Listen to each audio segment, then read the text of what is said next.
नमस्ते आपका सर। स्वागत है। Icon still presents build icon इस प्लेटफॉर्म में। और मैं हम लोग आज आए हैं धुले में और हमारे साथ है इंजीनियर तुषार कुकरेजा जी, जो हाल ही फिलहाल में 3-4 सालों से इस फील्ड में काम कर रहे हैं। बहुत अच्छा उम्दा काम कर रहे हैं। जो रेसिडेंशियल प्रोजेक्ट है, कमर्शियल प्रोजेक्ट है, गवर्नमेंट के कई सारे प्रोजेक्ट है, ऐसे अलग अलग डायमेंशन में वो काम कर रहे हैं। तो उनके साथ काफ़ी बातें करनी है इस पूरी जर्नी के बारे में, उनके एक्सपीरियंस के बारे में। जी, तो सबसे पहले शुरुआत करते हैं कि आपके यस। एजुकेशनल बैकग्राउंड के बारे में, कि आपने कहाँ से स्कूल कंप्लीट किया, कॉलेज कंप्लीट किया, हुँ, और सिविल इंजीनियरिंग जी, इस फील्ड को आप खुद का इंटरेस्ट था या किसी के वजह से आप इस फील्ड में आए, किसी को इंस्पिरेशन थी, मोटिवेशन था, कि यस। कैसा रहा ये सिविल इंजीनियरिंग का सफर? सर मेरा जनरली स्कूल एजुकेशन डोंडेचा सिटी में ही हुआ है। हुँ, मैंने वहीं से ही अपना 12th पास आउट हुआ हूँ। फिर ओके, उसके बाद मैंने अपने फर्दर स्टडीज़ के लिए हुँ, पुणे से बीई सिविल किया हुआ है। ओके, और मेरा मेन मोटो यही था, सिविल इंजीनियर इसलिए बनना था क्योंकि बचपन से ही एक चीज़ सीखते आ रहे हैं, इंडिया एक डेवलपिंग नेशन है। हुँ, तो उसमें काफ़ी हमको डेवलप करना है, तो सबसे बेस्ट है रियल एस्टेट। अच्छा, तो इसलिए मुझे बचपन से ही था कि मैं सिविल इंजीनियर सिविल बन के इंजीनियर बनूँ, ताकि कुछ कंट्रीब्यूट कर सकूँ। क्या बात है! यस। तो ये आपका खुद का ही मोटिवेशन था सिविल जी, इंजीनियर बनने जी का? बिल्कुल। ओके, जी। तो ग्रेजुएशन के बाद फिर आपने फिर आगे का प्लान कैसा तय किया आपने? ग्रेजुएशन के बाद में मैंने पुणे से ग्रेजुएशन की, हुँ, तो उसके बाद में मैंने मोस्टली यही सोचा कि अपने टाउन में जाके वहाँ पे डेवलप करके और जितना हो सके मैं अपना एजुकेशन पर्पज़ वहाँ पे डेवलप कर सकूँ, बराबर। वही बेस्ट रहेगा। हुँ। तो फिर आपने फिर से धुले वापस लौट गए और कंसल्टेंसी वगैरह शुरू की खुद जी, की? मैंने अभी अपने टाउन में खुद का कंसल्टेंसी है, ओके, वहीं पे प्रोजेक्ट्स करता हूँ वेरी और गुड, कोशिश करता हूँ कि अपना नॉलेज सबको शेयर कर सकूँ। क्या बात है। तो अब सिविल इंजीनियरिंग से जुड़े कुछ सवालात के ऊपर आते हैं। जी, तो सबसे पहला इम्पोर्टेंट एक सवाल है ऐसा कि इस फील्ड में आने के बाद आपने भी देखा होगा कि इसमें अनस्किल्ड लेबर का परसेंटेज बहुत ज़्यादा है। यस, तो अनस्किल्ड लेबर के साथ काम करना कभी-कभी खतरनाक भी साबित हो सकता है। यस। तो अनस्किल्ड लेबर के बारे में आपका क्या राय है कि कैसे उनके साथ काम किया जाए या कैसे करना चाहिए? सी हमारे फील्ड में सबसे बड़ा चैलेंजिंग यही पार्ट है कि जो लेबर्स हैं, वो ईज़िली अवेलेबल नहीं होते। बराबर, वो अवेलेबल होते हैं तो उनके अपने हिसाब से अपने मोटोर्स रहते हैं। बराबर। तो इसलिए वो एक चैलेंजिंग जाता है, बट ओवरऑल जितना हम ट्राई करेंगे, कोऑर्डिनेट करेंगे, वो उतना ईज़ी उतना होते ही जाते होगा, हैं। ओके। जी, आप हाल-फिलहाल में जैसे मैंने बताया कि इंजीनियर हुए और जी, आपका जो मोटो है जी, कि इंडिया एक डेवलपिंग कंट्री है, उसको डेवलप करने में अपना भी थोड़ा-सा कुछ सहयोग रहे, योगदान रहे।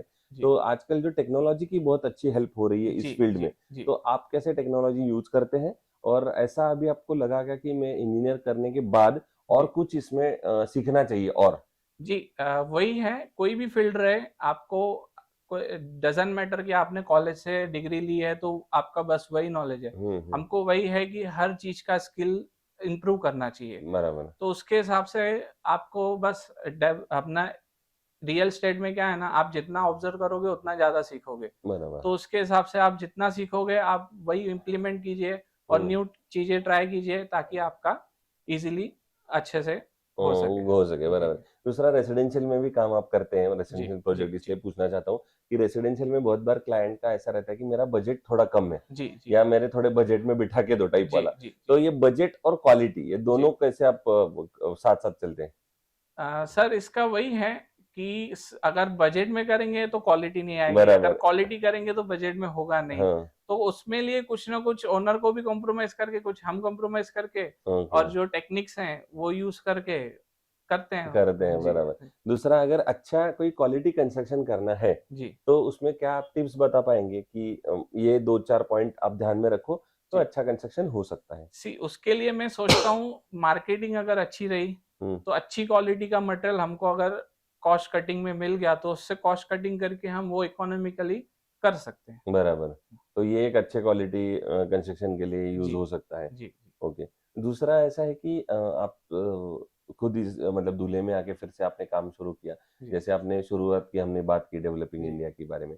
तो इंजीनियर का बहुत बड़ा कंट्रीब्यूशन है एक देश के विकास में, देश के निर्माण में। जी, जैसे ब्रिजेस हो गए, जी, रोड्स हो गए, जी, डैम्स हो गए। जी। वैसे ही एक गाँव के बेसिक इंफ्रास्ट्रक्चर डेवलपमेंट में भी इंजीनियर का बहुत बड़ा हाथ हो सकता है। जी, बिल्कुल, मैंने जैसे आपको शुरू में ही कहा कि हुँ, बचपन से एक चीज़ सीखते आ रहा हूँ, ओके। स्टार्टिंग से ही कि इंडिया हुँ। एक डेवलपिंग नेशन है, हुँ। इसको हमें और डेवलप करना ही है। करना है, तो उसके लिए सबसे मेजर इंडस्ट्री जो है वो रियल एस्टेट कंट्रीब्यूट करता बराबर। है। तो जितना हम ज्यादा डेवलप करेंगे उतना इंडिया के लिए भी अच्छा है और हमारे लिए भी बराबर। अच्छा है। तो एक धुले अगर अपन बात करें जी सिटी की, तो जी। कैसे एक इंजीनियर कंट्रीब्यूट कर सकता है उसके बेसिक इंफ्रास्ट्रक्चर को डेवलपमेंट में? सिंपल इंफ्रास्ट्रक्चर क्या है, आपका रोड्स डेवलप अच्छे हम्म। करने हैं, हम्म, कनेक्टिविटी अच्छा करना है, बराबर। ताकि पब्लिक को ईज ऑफ वर्क हो, ईज ऑफ डूइंग बिजनेस हो, सब चीज इजी हो, तो वो इंफ्रास्ट्रक्चर के थ्रू ही होगा। तो बराबर, जितना हम इजी जाएंगे उतना अच्छा काम अब होगा। काम होगा। जी। दूसरा, आप गवर्नमेंट प्रोजेक्ट्स में भी काम करते हैं, तो जी। किस प्रकार के प्रोजेक्ट्स पे आपने आज तक काम किया है? अभी मैंने रूरल एरिया में बहुत काम किया है, जैसे कि गवर्नमेंट के इनिशिएटिव्स काफी हैं, जैसे हर विलेज में रोड्स बन रहे हैं। ओके। वहाँ पे जैसे अभी इंडिया का सबसे ड्रॉबैक है कि इंडिया में अपना जो लिटरेसी रेट है बहुत कम है। बराबर। तो उसके लिए गवर्नमेंट इनिशिएटिव ले रहे हैं कि वहाँ पे हर टाउन में कि एक छोटा सा आंगनवाड़ी जैसा स्कूल बने, ओके। ताकि वहाँ के जो भी चिल्ड्रंस है वो एजुकेशन ले सके। क्या बात अभी है। मैंने जो एक प्रोजेक्ट किया था वो एक बहुत ही माइग्रेट एरिया में था, बॉर्डर पे था, महाराष्ट्र और एमपी के बॉर्डर में। ओके। वहाँ पे मतलब हिली एरियाज थे।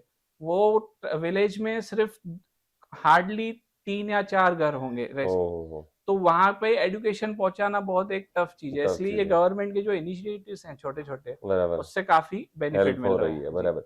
दूसरा, इतने प्रोजेक्ट करने के बाद कोई अगर मैं पूछूं कि आपको कोई ऐसा आइकॉनिक प्रोजेक्ट बताइए जो जी प्रोजेक्ट करते वक्त आपको खुद को दिल को खुशी हुई, जी जी या अच्छा लगा ऐसा टाइप जी वाला, जी। तो ऐसा कोई प्रोजेक्ट?